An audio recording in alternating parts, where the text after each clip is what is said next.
What is that? Yeah, it's a World Cup holder. Like the soccer tournament World Cup? Holder. For the world. Fits every car, holds every cup. It has a Carvana logo? Carvana made it. They buy and sell cars, so they made a car cup holder. So, got any good cups lately? I used to, just couldn't figure out where in the world to put them. The World Cup holder, brought to you by Carvana, proud sponsors of the World Cup holder. Sign up today to win yours at cup-holder2026.com. Not authorized or endorsed by FIFA. Not a real product. For parody and fair use purposes only. The views expressed by participants in this podcast are their own and do not necessarily reflect the views of the producers, sponsors, or promoters of this production or their affiliates. Washington University in St. Louis does not directly endorse advertisers' products or services.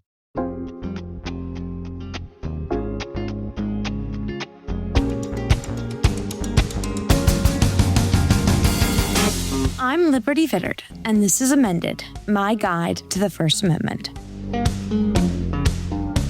On April 19, 1775, American colonists and British soldiers had exchanged gunfire at Lexington and Concord, the first shots of what would become the Revolutionary War.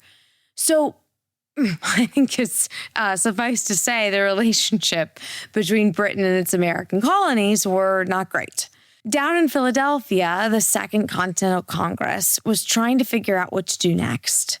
Some members were ready to break away from King George III and the British Empire entirely, but others weren't quite ready to start a full-blown war with the most powerful military on earth. So they tried one last polite gesture. On July 5th, Congress sent King George III a message, a final attempt to make peace before everything spiraled totally out of control and into a full-blown war. The purpose of the Olive Branch petition was to reconcile with King George III in England. It was actually a last-ditch effort by the Founding Fathers for peace. That's Norm Cohen, curator at Carpel's Manuscript Museum in Santa Barbara, California. We're actually the world's largest privately owned manuscript collection. And I'm here today to talk about the Olive Branch petition, which we have a working copy here in our collection. It's a working copy, meaning this isn't the exact document that landed on the King's desk in London, but it is an original from that moment in history. We have it all on one large piece of paper, oversized, and it is an impressive-looking document. The first draft of the Olive Branch petition was written by Thomas Jefferson, but the document was a little, too spicy, if you will. Like maybe a touch too aggressive for a document that was supposed to prevent war. So the Continental Congress handed it off to John Dickinson of Pennsylvania, who toned it way down. Dickinson was not exactly a revolutionary firebrand. In fact, he was one of the most prominent voices against declaring independence. He and other moderates believed that the real problem wasn't the king himself, but his ministers, parliament, and the people around him. The moderate thinking was if they could just petition King George directly and speak to him with the right mix of, respect, loyalty, a little flattery, he'd realize what a mess these other people in his government had made, and then everything could still be worked out. Like taxes, representation, the whole, British troops living in your house situation.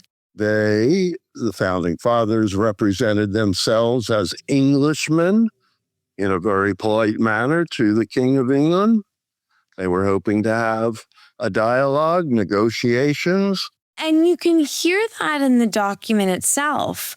The language is flowing. It's almost poetic to my modern ears. The whole petition runs nearly 1,400 words. And don't worry, we're not going to recite all of it. But here are a couple of the highlights.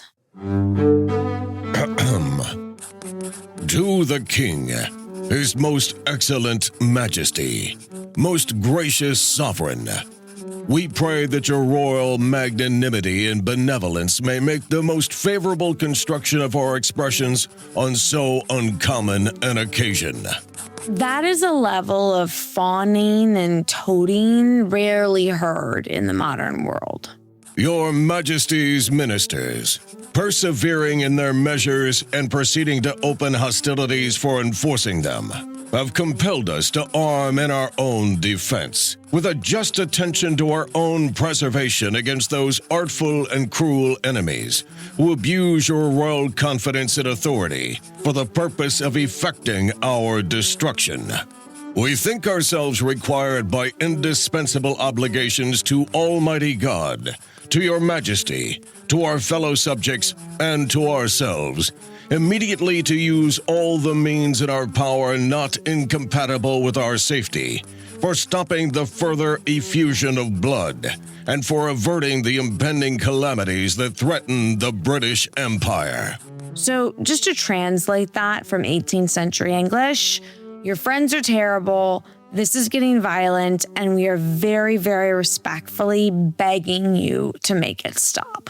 That your Majesty may enjoy a long and prosperous reign, and that your descendants may govern your dominions with honor to themselves and happiness to their subjects, is our sincere and fervent prayer.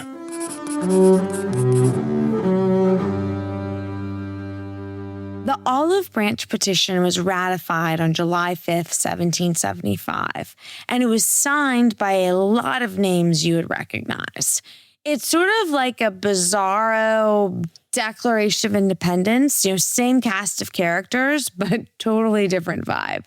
Among some of those people were John Hancock, Benjamin Franklin, Samuel Adams, John Adams, Thomas Jefferson, and others. It's like a founding father all-star team, big, bold John Hancock at the bottom and everything. But instead of, we're out of here, it's more like, let's try to work this out. So in August of 1775, colonial representatives carried the petition across the Atlantic and formally presented it to Lord Dartmouth, the Secretary of State for the colonies. Back at the time of the Olive Branch Petition, there could be a petition directly to the king, but King George III refused to read it. Alrighty, so he wouldn't even look at it. But 2 days after the petition arrived, King George issued a response. It was not a negotiation, not even a reply to the petition that he clearly didn't read. It was the proclamation of rebellion, an assertion that the colonies were in open revolt. And basically, it was a declaration of war, the full-blown war that the Continental Congress had sent the Olive Branch Petition to avoid. And when push comes to shove, I will send a fully armed battalion to remind you of my love.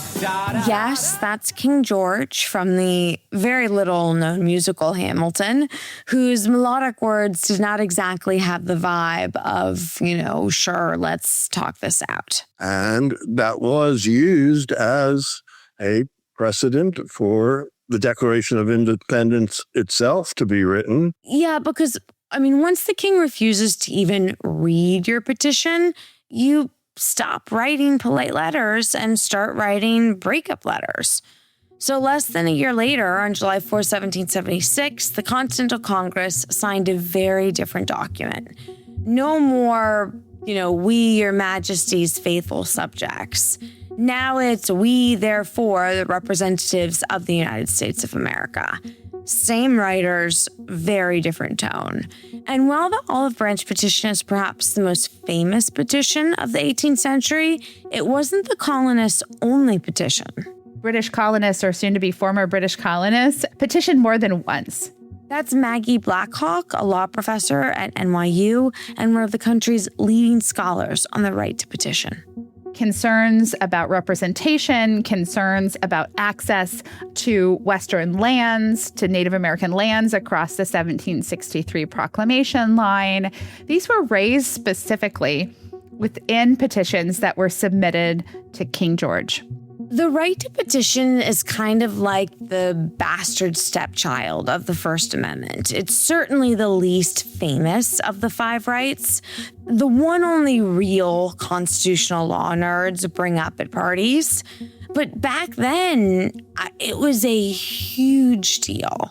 So much so that when the Bill of Rights was being drafted, including it was really a total no-brainer. There actually was very little debate about whether or not the right to petition would be included and what form it would take.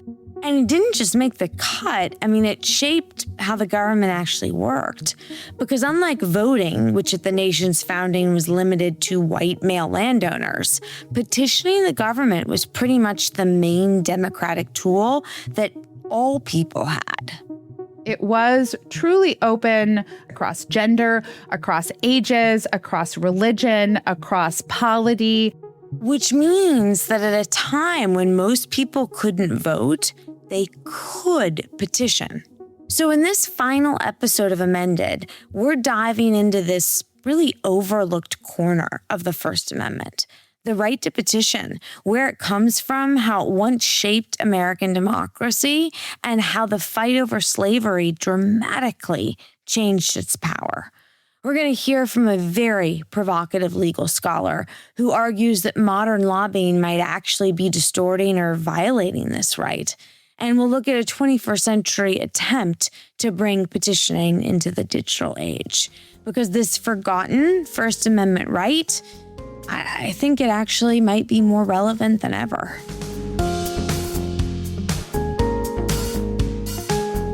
The practice of petitioning in England dates back to the Magna Carta. The Magna Carta, signed in 1215, one of those documents you probably studied in high school and almost definitely cannot explain now. Count me in. Don't worry, Maggie is here to help us. About 800 years ago, there was a revolt against the king. King John specifically, and yes, that King John, the villain from every Robin Hood story. 40 English barons claimed that they had the right to audience with King John, and the king agreed to receive them.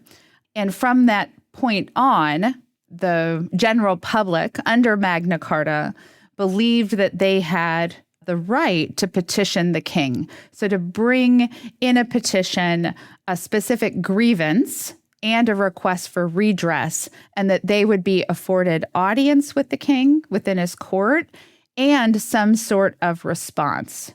In other words, the idea that you could go directly to power, explain your complaint, and expect an answer goes back a very long way, more than 800 years. So it's no surprise that when colonists from the Continental Congress crossed the Atlantic with the olive branch petition, that's what they expected. In England, petitioning was essentially how legislatures ran. It drove the legislative agenda. So the parliament, as well as colonial legislatures, were seen as places of petitioning. And so colonial charters had in them protections for the right to petition. The first legal code in Massachusetts protected the colonists' right to petition. And that was essentially the way that colonists expressed their grievances and looked for redress. So this isn't something that follows the First Amendment. It actually predates the First Amendment. And while petitioning was a crucial part of governance in England and its colonies, it wasn't unique to the English. The history of petitioning globally is far more capacious, runs very deeply, and has its own forms in China, for example. And there may have even been indigenous versions and indigenous roots about the practice of petitioning in North America. What's especially interesting about petitioning in colonial America is just how democratic it was. It really was something that was open to almost all. Central governing roles, like the church itself, were restricted to men, but petitioning wasn't so restrictive. And that mattered because colonial North America wasn't a union. It was a patchwork of different empires, settlers, enslaved people. Native American nations, all overlapping, colliding, coexisting. That meant that any kind of governance was messy. Petitioning became one of the few ways all of those diverse voices could actually be heard. Anybody could petition a different government, and that process was actually open to everyone equally, including the unenfranchised. So women, African Americans, Native Americans, the foreign-born, and even children used and abused the petition process to be able to engage in lawmaking and to be heard within our legislatures.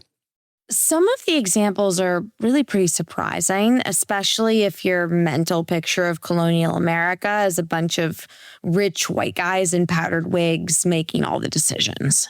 So particularly, I've written about the contestation of a head tax or a flat tax that the colony of Virginia had imposed on its residents in 1769 that had exempted white women, but not Black women from the tax. So a group of Black people, Black British colonists, petitioned, and the Virginia Assembly treated their petition like it had treated all others. It reviewed it, became part of the formal record, and following review and investigation, both houses of the Assembly and the governor agreed that the request was reasonable, and they passed a law through the Virginia Assembly exempting Black women from the tax. And given how important petitioning was to the 18th century lawmaking, it's no surprise that it made its way into the Bill of Rights with very little debate. And so important was the process that essentially on day one, the Congress is establishing rules for petition and receiving and reviewing and responding to those petitions. So it is at the heart of what Congress is doing. Before we go any further, I have to explain that petitioning back then wasn't anything like what you'd probably think of as petitioning today. Getting hundreds or thousands of names on an online document or a clipboard outside the grocery store is a modern practice, and it's usually symbolic. Groups and individuals who start modern petitions are usually hoping to get attention from the public or the press and I guess hopefully elected representatives. But there's no guarantee that policymakers will respond or even acknowledge them. But when the United States was starting out, petitioning wasn't just symbolic. It was a system with rules, guidelines, expectations, and really crucially, the obligation of elected officials to actually seriously consider what the petition was asking for. At the founding of this country, you could actually walk into Congress with a document that looked like a complaint and present that petition to your member of Congress. And that member would treat that petition more like litigation in a court than the tool of mass politics that petitioning has become today. So the member would take that petition and read it on the floor of Congress, making it part of the formal record. And then it would treat that petition like a complaint. So you would get a formal hearing and a response, an investigation, and then Congress would decide whether or not to grant or deny that petition. Petitioning wasn't seen as some kind of workaround or disruption to the legislative process. It was the legislative process. They actually saw themselves within the Congress as doing law, drawing on precedent. You'd have petitioners arguing from earlier petitions. This was a transparent process. And so they said, well, this petition was resolved in this way. In that sense, petitions were truly one of the most egalitarian tools in government. Not only were they open to everyone, but you didn't need massive numbers or a viral movement to be taken seriously. A well-argued petition by one person could actually make a difference. Petitioning was much more like a court process than it was like the electoral process, where if you file a complaint and you're just one person and not a class action, you get the same process than if you are a class action and have a big group of people. The number that counts is just that there is a singular person with a grievance that is reasonable, like a complaint in a court. And in fact, many petitions, claims, pensions were singularly signed. And that was the point. Back then, Congress dedicated the first 30 days of every session just to reading petitions from constituents. 30 whole days, not debating petitions, not tabling them, just reading them. And these weren't all grand, sweeping political demands. Sure, some of them were about big national issues, but as often as not, they were surprisingly mundane. From those early days, petitioners submitted petitions on these big constitutional questions, in addition to the more quotidian petitions for claims and pensions, post offices and post roads. There was a mixture of both what we could think of now as petitions on private issues versus more public issues. Which was kind of the point.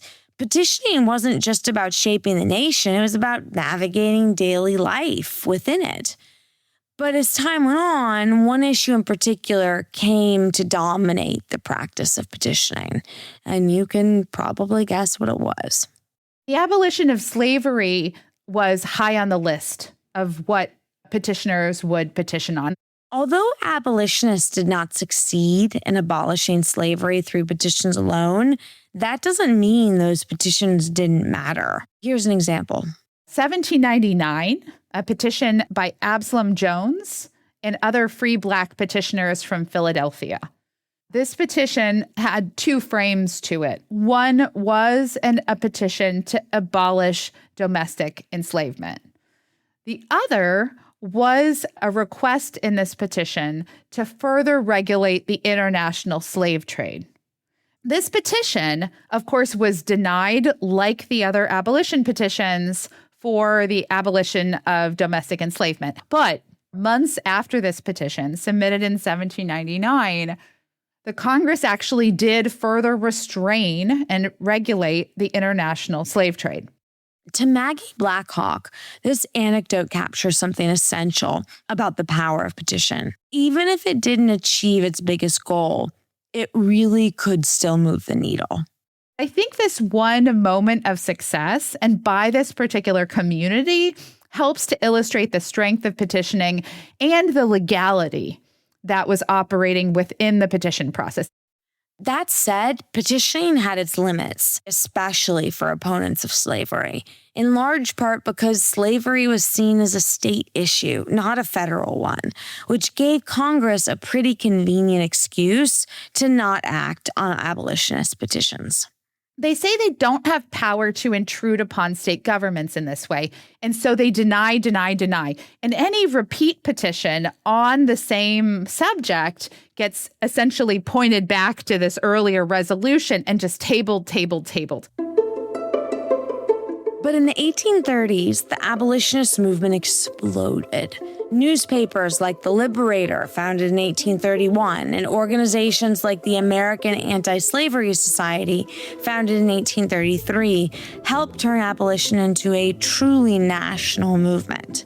And in Congress, a well-known, experienced member who felt very strongly about the issue, former President John Quincy Adams.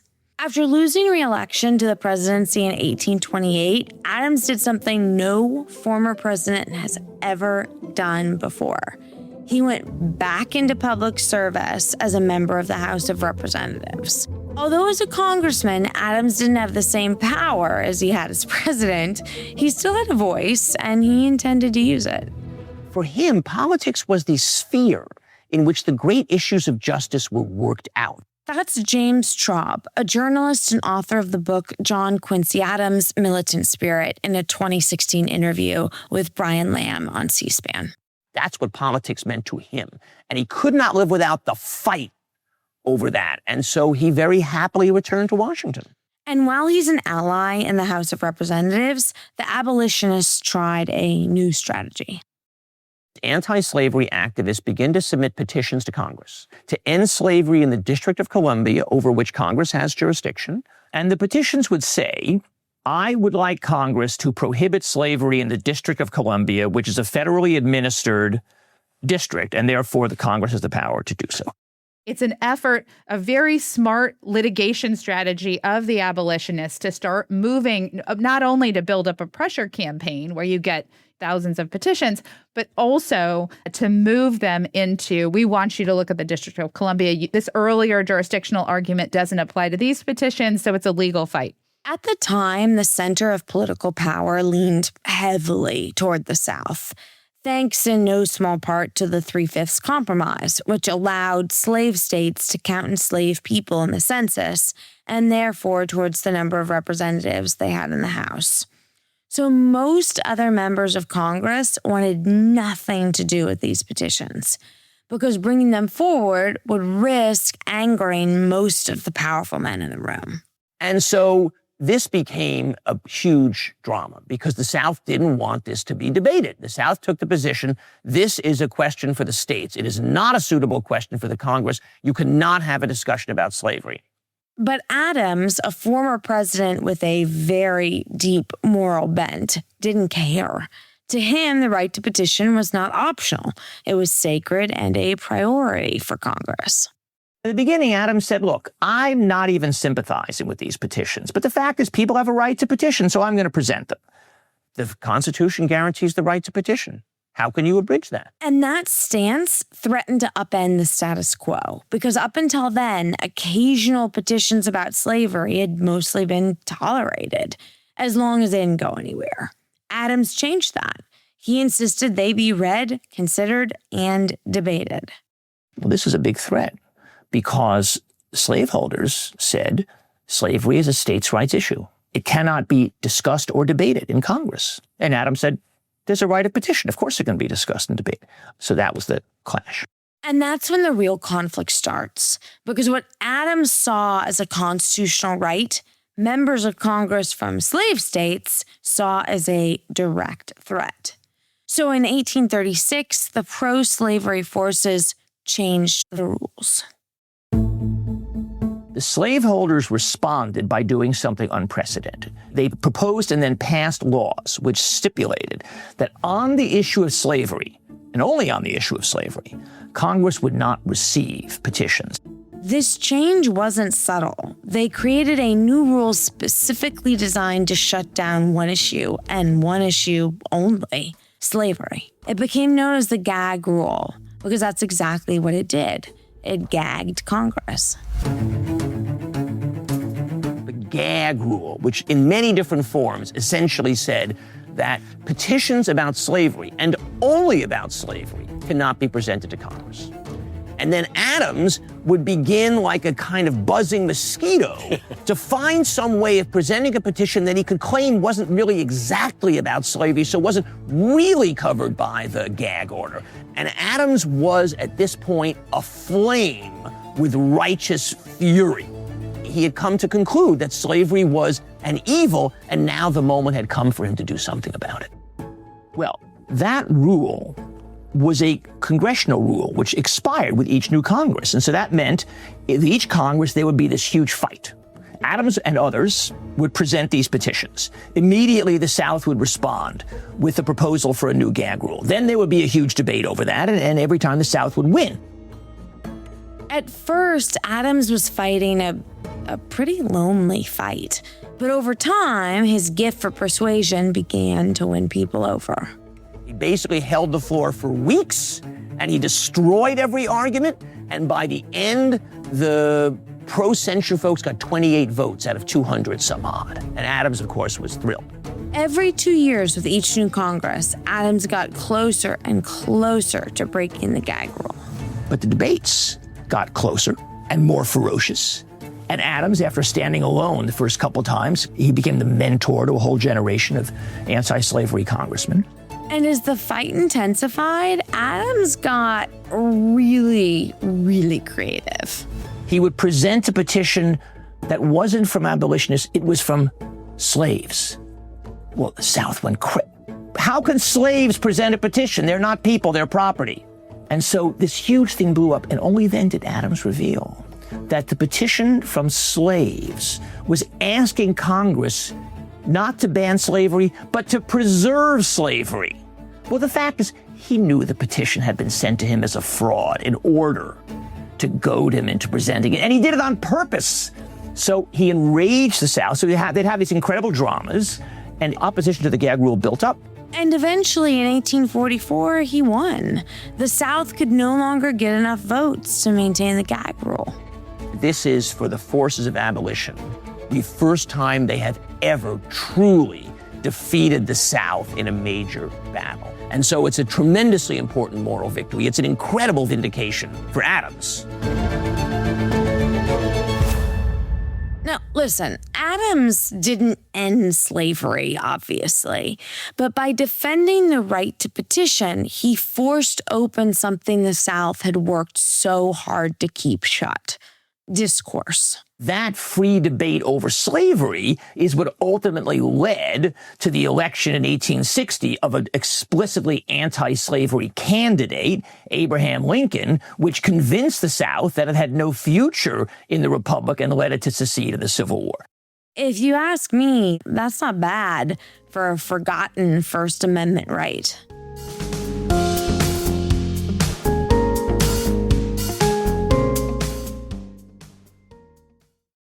Now, if you look at many histories of the period, scholars often point to the fight over the gag rule as marking the beginning of the end for petitioning as a meaningful political process. But the gag rule only existed 8 years, and as Maggie Blackhawk explains, we've kind of misunderstood what happened next. So you have shifts around procedure generally, but certain things remain the same. I don't think that the gag rule fundamentally shifted the fact that you would need to introduce petitions to the committee that has jurisdiction and expertise in that area. There were ad hoc processes set up all over the place all the time. So to see this moment as the shift that kills the formal structure of petitioning, I think is also incorrect. Instead, she argues that something else led to the decline of petitioning as an important part of the American political process. And it's essentially a capacity problem rather than one constitutional fight over the compromise that we tell ourselves. As the country grew, so did everything else. The population, the scope of the federal government, the number of problems needed solving, and that meant more petitions, a lot more, which was a problem for Congress. The institution is trying to handle the problem of this much larger, much more populated nation. They were swamped, and so they built commissions. They built out the state itself, this offload process, where the Congress, it establishes patent commissions. It establishes claims commissions. It establishes commissions to deal with pensions. And it builds out what we see now as the administrative state in response to floods of petitions that it can't handle on its own. Some of the commissions and agencies set up in the early 20th century are still around today, like the Securities and Exchange Commission, the organization that oversees stock and bond trading. But over more than 100 years of trying to manage petitions through commissions, things had become really haphazard. Congress does a sloppy job of it. They used federal judges. They used executive branch members to build these commissions that were essentially filled with federal officers and executive officers, but they were just the people who were there who could actually run these commissions. And then in 1946, petitioning essentially closes down. Congress finally steps in and tries to bring some order to this chaos by passing a new law to manage it all. The Administrative Procedure Act and the Legislative Reorganization Act were passed, and both statutes collectively restructured the petition process by formally offloading it into the Federal Tort Claims Act, so into the federal courts. And so the Congress, they actually restructured their committee system to track the agencies so they could have oversight into those agencies. And what they create is something that still shapes how we interact with our government today. After this shift, people could still petition, but if you really wanted something to happen, you weren't going straight to Congress anymore. You were going through one of these new agencies. And in the end, you get these big, beautiful administrative agencies. Many of them still live with us today, but we don't see them as part of Congress anymore. We've almost lost sight of that part. So the right to petition didn't disappear. It just changed course. There are lots of formal mechanisms now in government where people can petition, especially when you're talking about agency work, which is where most government things happen in government. That's Dan Ortiz, a lawyer and longtime law professor at the University of Virginia. I mean, you can petition for an agency to make a rule. You can comment on proposed rules. All that is basically a form of petitioning. And also, there's a lot of law that happens in the shadow of the petition clause. But this kind of petitioning looks very different from what it used to be. Today, it often requires expertise and a very specialized knowledge of agencies and procedures and how to navigate the system. In other words, this isn't something you can just do anymore. You have to know how to do it. Gone are the days when a single person could walk up to Congress and present their petition and reasonably expect action, or at least listening. Now, if you want to be heard, you have to know where to go and how to play the game. Even though the clerk still records petitions today, it still has its docket books where it records formally petitions. It goes through the practice of doing that, as it's done every year since the founding. But then they closed off private bills on those subject matters and expected them to go through the agencies instead. And because petitioning no longer plays the same central role in politics, it rarely shows up at the Supreme Court. But every once in a while, this forgotten little corner of the First Amendment rears its head. And about a decade ago, it did just that. In a case that starts not in Washington, but in a little town near Scranton, Pennsylvania, the borough of Duryea, at the center, a chief of police named Charles Guarnieri and a relationship with the Bureau Counsel that had gone way, way off the rails. The borough gave him 3 written reprimands for budget overruns and for failure to produce a written statement of his job duties. And they dismissed him for disciplinary reasons. The chief thought his firing had not followed the proper procedure, so he filed a grievance with his union and the case went to arbitration. The arbiter didn't exactly give him a glowing review. He found that Guarnieri had engaged in misconduct, even tried to intimidate members of the council. But the chief was right. The process hadn't been followed, and I guess that mattered. The arbitrator decided that he actually should be reinstated with pay. Back on the job, things did not exactly improve. Over time, the borough council issued him 11 written directives. Some were small, like, use your police car only for official business, don't smoke inside the Duryea municipal building. But to Guarnieri, they didn't feel routine, they felt retaliatory, punishment for winning his job back. So he filed another grievance. And the arbitrator ordered those directives to be clarified or rescinded. And the council then revised the directives. And then Guarnieri requested $284 for overtime, and the borough denied the overtime request. And at that point, he filed an amended complaint and sues the borough council, saying that they were retaliating both for his filing the initial grievance. And things just go downhill from there. In his lawsuit, Guarnieri argued that his union grievance was a petition protected by the First Amendment, and that the council's actions were retaliation for exercising that right. And because this case was happening in Pennsylvania, where he lived, he had a uniquely strong shot at winning. In the Third Circuit, which comprises Pennsylvania, New Jersey, Delaware, and the Virgin Islands, they had this special rule. They interpreted the petition clause to allow someone, public employee in particular, to file a claim if they believed that the town was punishing them for their bringing information and asking for relief from the agency. And the Third Circuit was the only federal court of appeals or state Supreme Court which held that the employee didn't have to be speaking on a matter of public concern to get relief. which meant that even though Guarneri's case wasn't about some sweeping public issue, just a personal, workplace grievance, he was in exactly the right place to win. Guarneri and his team started winning, first at the district court level and then later on appeal.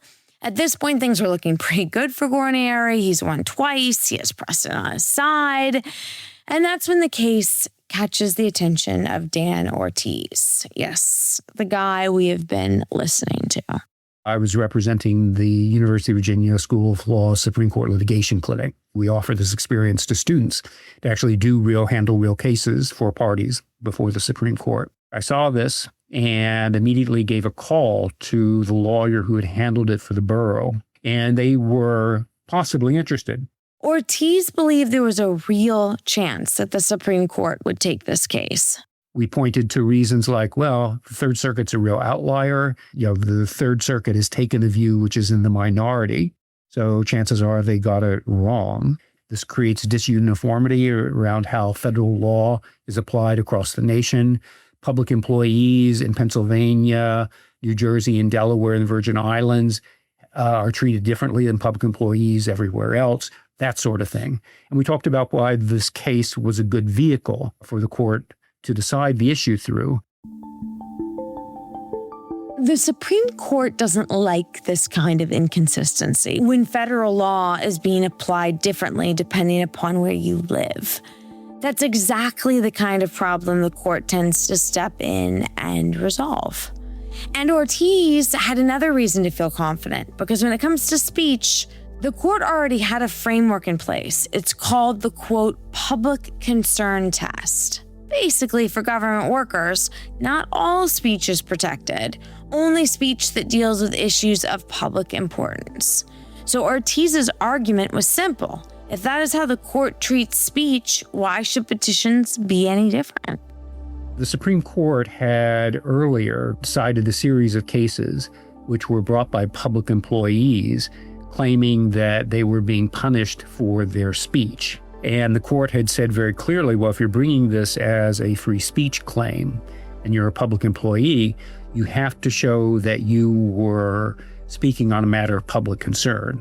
So it was an issue about the city budget, something like that, or general city policy, race discrimination or something like that, or school policy or whatever. That was protected by the free speech clause. But if it was just a matter of ordinary workplace or employment concern, no, that wouldn't be.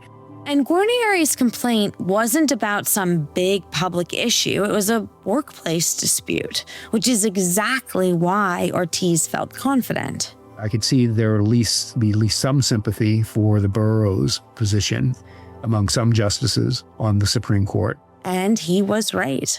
We'll hear argument first this morning in Case 09-1476, the Borough of Duryea versus Guarneri. Mr. Ortiz. Ortiz, arguing for the Bureau of Duryea, made a very straightforward case. If public employees can turn any workplace grievance into a constitutional claim, then routine HR issues suddenly become First Amendment cases. His argument was that petitions should be treated the same way as speech and subject to the public concern test.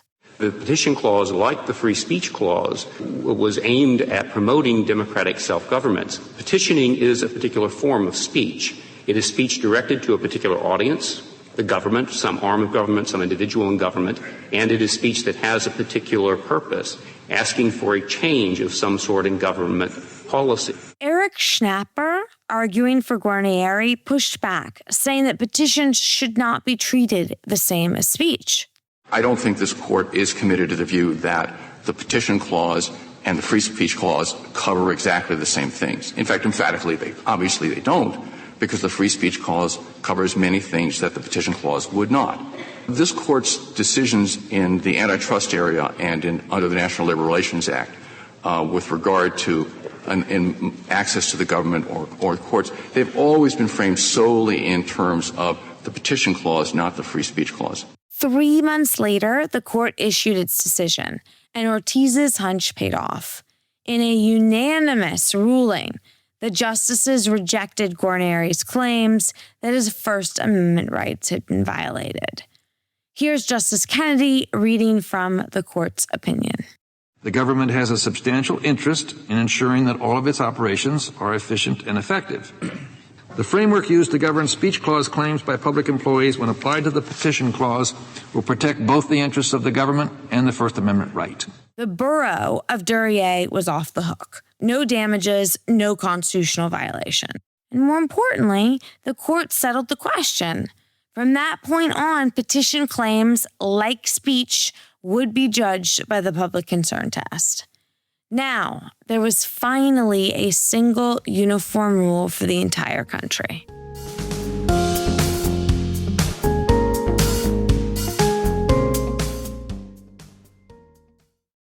As Maggie Blackhawk explained earlier, petitioning slowly shifted from something handled directly by members of Congress to something routed through various, committees and eventually agencies. And along the way, something changed. So that statute that sloughed off much of petitioning into the administrative state, that statute protects petitioning and the right to petition. And it was seen even in the drafting of the statute as constitutional. But today, if you petition any of those agencies, many of them don't have notice and comment. As a direct tool for driving political change, petitioning has largely faded from view. Not because that right disappeared, but because the process did. They don't have a real process of petition that's formal and that looks anything like what the right to petition was at the founding. And in Blackhawk's eyes, the role of petitioning has been replaced by something else. Petitioning really closes down and lobbying takes steam in the 20th century. The lobbying system sort of floods into the vacuum of where petitioning was for how Congress functioned. And it grew. Lobbying grew in power, especially as the petition process became more difficult. Alphabet spent more than $20 million on lobbying last year. That's more than any other U.S. company. $396 million on healthcare lobbying this year alone. We're well on the way to shatter the pace. There are 1,800 well-paid lobbyists representing the drug companies, including former leaders of the Republican and Democratic Party. That is why, one of the reasons why, we pay the highest prices in the world. That last voice was Senator Bernie Sanders, one of the loudest critics of this system, who argues that this kind of moneyed influence has totally distorted the democratic process. This past year alone, lobbying spending hit a record high, with more than $4.5 billion spent trying to influence Washington. And today, our only constitutional imagination of how to engage with our legislature is through the process that wasn't supposed to be. It's like if we had shut down courts and we set up an informal process in their place. Instead, you get lobbying in its place, and it totally distracts the institution. While Blackhawk's work now focuses on petitioning, it was actually lobbying that led her there. I initially came to the study of petitioning from an 11-month ethnographic study I did of Congress and congressional lobbying. And when she asked people in that world why big money lobbying was legal, even acceptable, she kept hearing the same answer. My participants would answer those questions by quoting the text of the petition clause of the First Amendment of the Constitution. And for anyone in the legal academy, that text has very little relevance most of the time. But within this particular community, it was scripture. And I started to become very curious about its reach and meaning. To the lobbyists she interviewed, lobbying wasn't a distortion of the right to petition. It was a continuation of it. But that's not how Blackhawk sees it. There's some great work on early American lobbying. That lobbying existed at the founding, but it was a circumvention of the formal petition process. It looked much more like handing the judge a bag of cash on the golf course rather than filing a complaint in a court, right? It was the circumvention of what was the formal way of engaging with the Congress. And while the old petition system had clear rules people could follow, the new system is certainly not as clear, which makes it much harder for ordinary people to participate. So let's just say you really do want to engage with legislative advocacy. You want to be a public that's engaged with the Congress. You have to hire a professional and go through a completely opaque form of process that has no formality. You don't know what you're going to get. You don't even know if they're going to respond to you. There's no lobbying rules of civil procedure. And so we'd like to think of lobbying as the modern equivalent of petitioning, such that the petition right would protect lobbying in its current form. But it's quite the opposite. It is unequal, and it is far from transparent. The best return on an investment for a company might actually be lobbying. The Sunlight Foundation took a look at the lobbying that companies did on tax bills, and what they found is the more you lobby, the less you pay. And in response, Blackhawk has called for a renewed emphasis on the traditional form of petitioning, updated for the 21st century. So I have proposed a formal process of petition within the Congress. I think it needs a transparent process that has regular procedures, and that right to petition should be similarly protected within the agencies that specialize in those subject matter areas. And her work, especially her critique of modern lobbying, has been gaining real traction in legal circles. It was awarded a prize by the American Society for Legal History. It was seen at the time, I think, as shifting conversations entirely around questions of lobbying and petitioning. And so dislodging those, giving a deeper history of petitioning, even talking about the development of administration and the administrative state was itself seen as shifting the conversation entirely. So those papers are seen as the foundational conversation of the field about petitioning and lobbying today. While Blackhawk is looking to revive petitioning through Congress, we're going to end our episode and our season by turning to a different branch of government, the executive branch, and a modern effort to make being heard feel a little less complicated and a little more like it used to.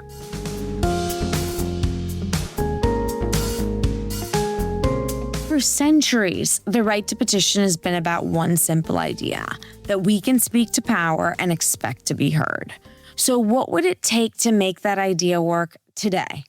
We're going to turn to a political operative you've probably never heard of unless you're a real politics nerd. My name's Macon Phillips, and I've worked for Barack Obama in the first term at the White House as the Director of Digital Strategy.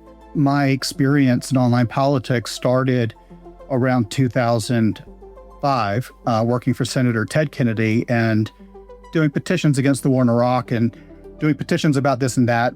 He would literally print out his online petitions and walk them up to the Secret Service booth at the White House gate. So I'm pretty sure it wasn't registered, but it was like a chance for us to show a visual of that and try to complete the circle with people. It really felt like there wasn't a clear way to advocate and influence the White House. So when he began working in the Obama White House, he started wondering if there was a way to change that. And so I had kind of a hang up once I got on the other side of the gate of petitions being this gimmick, right? That was never actually brought to the person they were targeting, and pretty cynical when you think about it. And so our goal was to say, well, what if we offered a structured way for the public to engage with us? And I found myself in a position to influence how the Obama administration did that. So Macon helped build something new, a dedicated section of the White House website called We the People, where anyone could submit a petition on any issue. We the People, it was a way for people to bring things to the attention of the White House. This was a great way for us to, I think, just do better by a lot of the mass advocacy that was already out there. We the People launched on September 22nd, 2011. Hi, everybody. We started We the People so that you could directly petition your government on the matters you care about the most, so that you could make your voice heard. We came up with the rules, and the rules we tried to be transparent and consistent with. And what we said was, hey, anyone can create a petition, but it's not going to be public on the site for discovery, unless they meet a certain threshold of signatures. So that the burden is on the person who created it to self-organize to a certain threshold. And we had to increase those limits a few times because we just weren't, I guess we didn't know how successful it would be. That threshold served a purpose. It filtered out petitions with little support and made sure the ones that went public actually had a constituency behind them. Once a petition hit the minimum threshold, it would become available for any visitor to the We the People website to see, read, sign, share. And then there would be a second threshold of, if it crossed this, we would answer it. Not we would do it. I mean, that wasn't really the bargain, but we would answer it. If a petition gets enough signatures, White House staff will review it, ensure it's sent to the appropriate policy experts, and issue an official response. In this video, we'll show you how to create a whitehouse.gov account. More often than not, the response would come from someone in the administration who had experience on the issue. We tried not to set the expectation that President Obama would answer everything. We had a ton of credible messengers across the administration who could speak even, I think, more specifically to some of these issues. A petition's title should complete the sentence, "We believe the Obama administration should," clearly summarizing a federal action to be taken on an issue. Macon Phillips saw this initiative as fitting squarely within President Obama's broader push for a more open government, one built in transparency, participation, and accountability. I think where he got engaged with it for the first time was talking about how we were delivering on some of the open government partnership commitments that he had made around participation, and this was part of that. 5 years ago, we launched the Open Government Partnership based on a few simple principles: that governments should be more transparent, that citizens should be engaged and empowered, that those in power should serve the people, not themselves. In the years since, we've made important progress. So it was kind of combining this new moment we were at that offered digital technology, what have you, but also these things that the president thought were really important around transparency and participation, and really trying to figure out, well, what does that actually mean in rulemaking and policymaking, so forth like that. Responses will be posted to whitehouse.gov on the petitions page and emailed to everyone who signed it.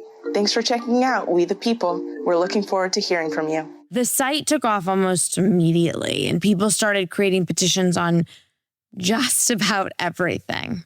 Petition topics varied from serious issues like healthcare, immigration, and veterans issues to less serious requests like changing the national anthem to My Little Pony's theme song.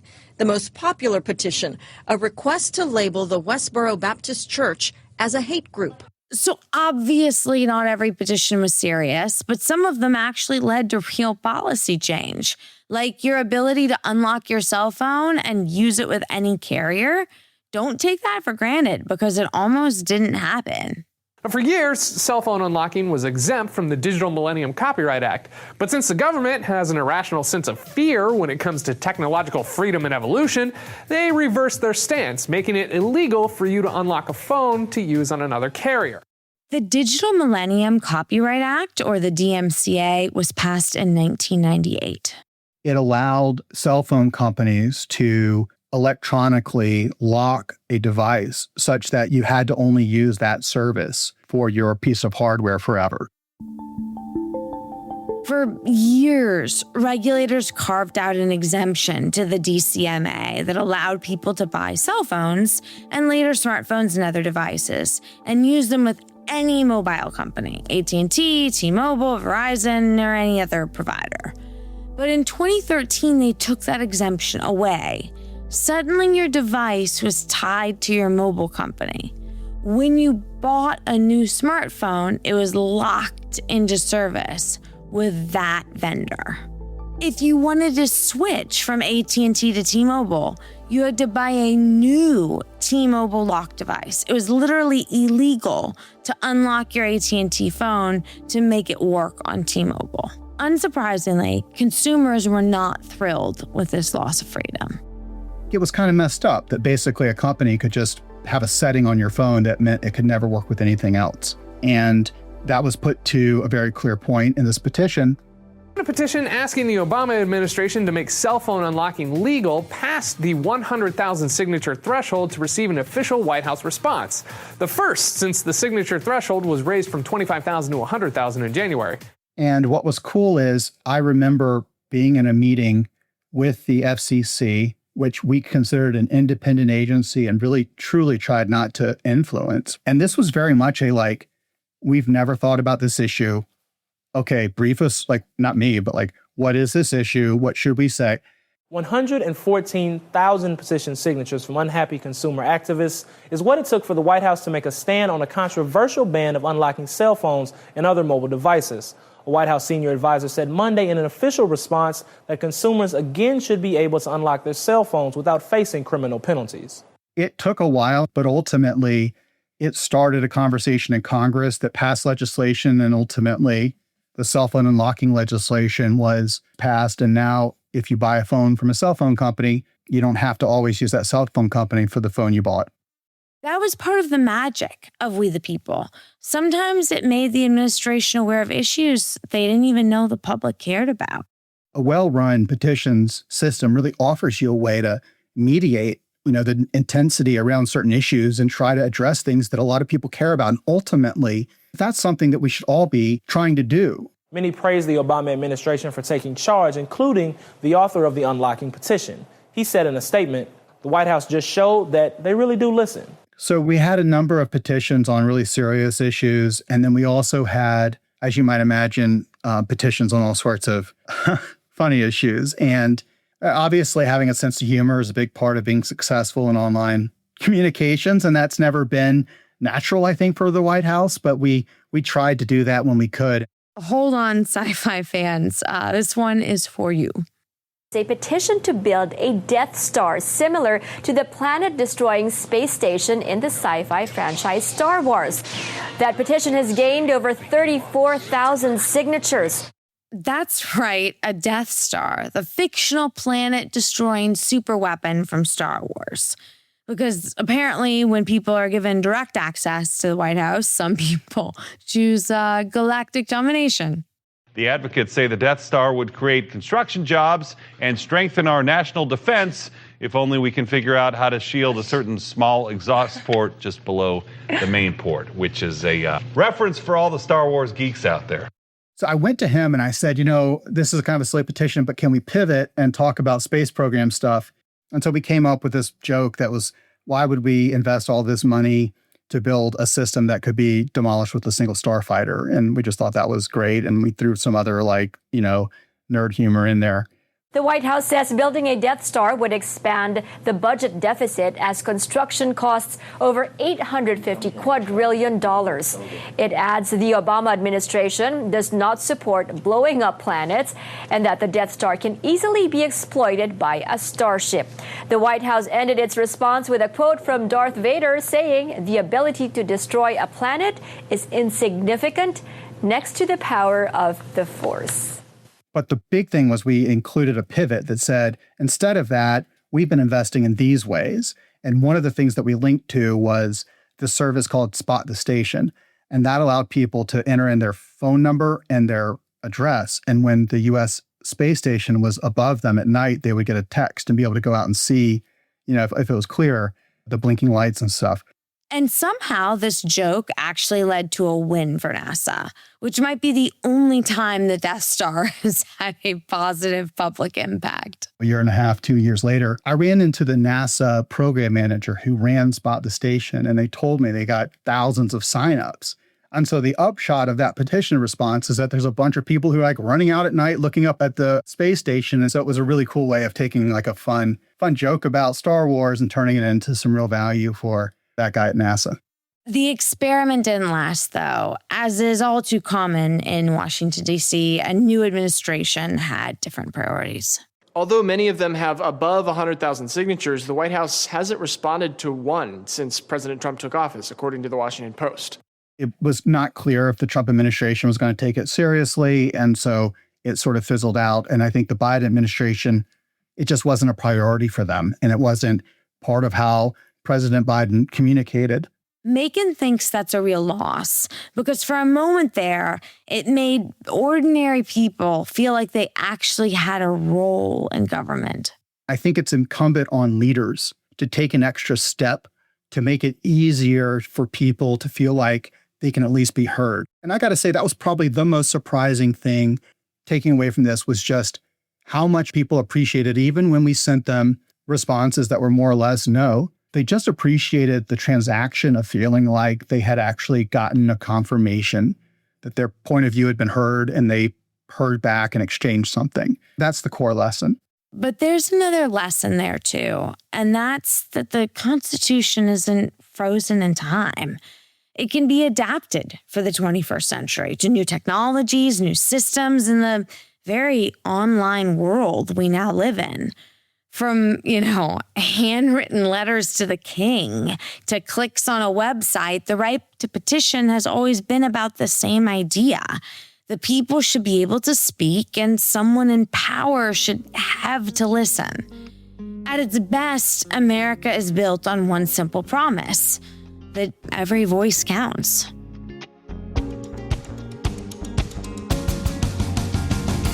Over the course of this season, we've walked through all the 5 rights packed into those measly little 45 words of the First Amendment.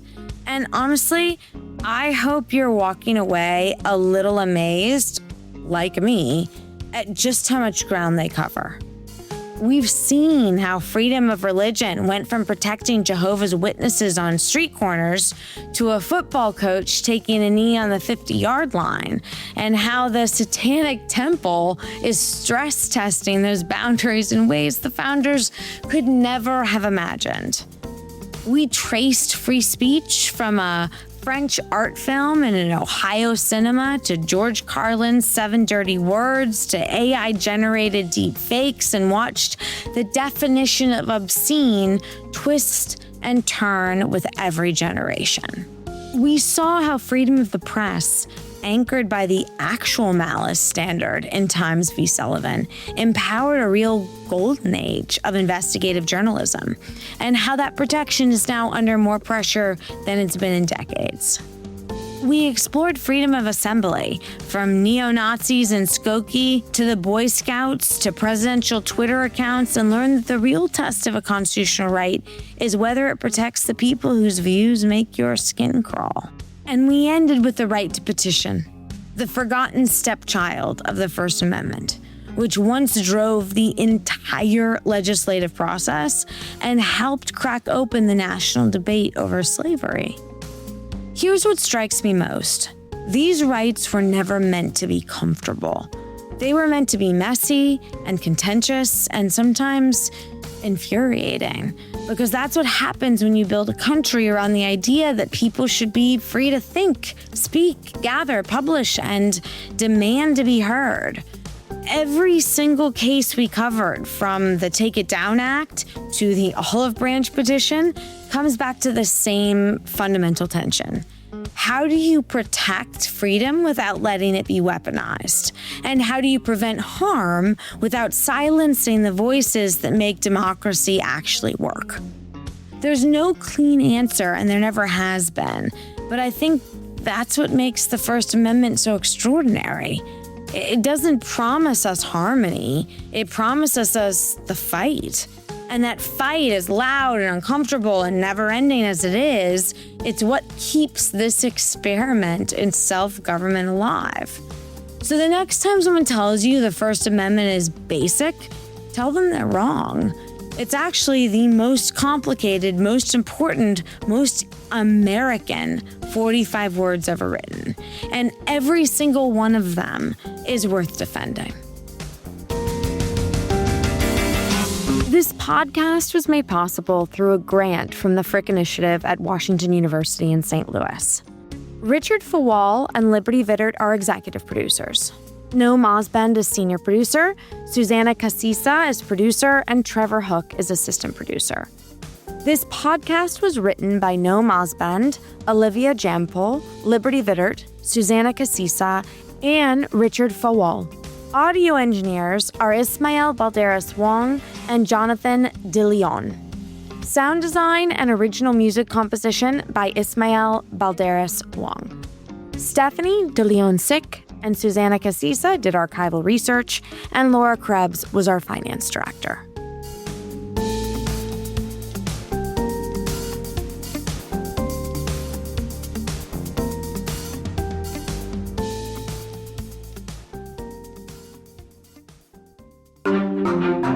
topic of.